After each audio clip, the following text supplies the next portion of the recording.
सद्गुरूंची गाथा. ओम नमः शिवाय.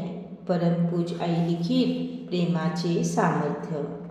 आपल्या दुःखाचे कारण काय असेल याचा प्रत्येक मनुष्य विचार करू लागेल तर आपल्यामध्येच ते दिसून येईल. आपण जे आपले प्रेम आपल्या एका देहापासून वाढवीत जाऊन त्याची वाढ एका कुटुंबापुरतीच करून ठेवते त्या ठिकाणीच खुंटलेली असते. हेच आपल्या दुःखाचे खरे कारण आहे. आपल्याला जर खरे सुख पाहिजे असेल तर आपण आपल्या प्रेमाची वाढ न थांबविता ती वाढवीतच राहिली पाहिजे.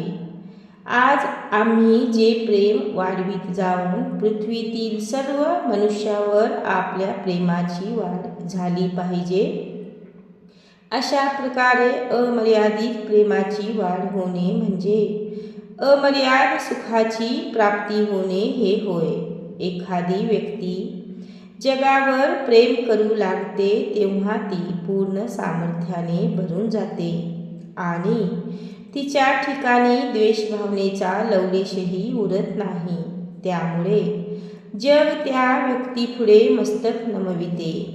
त्या व्यक्तीचा प्रेमलहरीचा परिणाम आसपासच्या वातावरणात होऊन स्वभावातच ज्याच्यात द्वेष व वैर आहे अशी माणसेच नव्हे तर व्याघ्र सिंहादी क्रूर प्राणी देखील त्यांच्या सानिध्यात आले तर तेही परस्पर प्रेमाने वागू लागतात.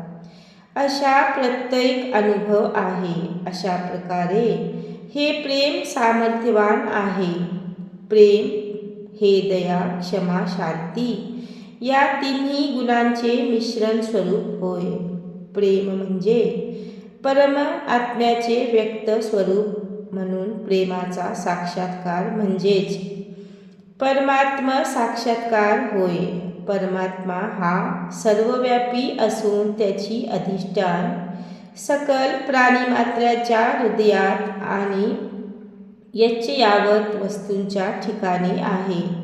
याकरिता सर्वत्रावर प्रेम करणे म्हणजे ईश्वराशी समरस होणे होय. श्री सद्गुरुनाथ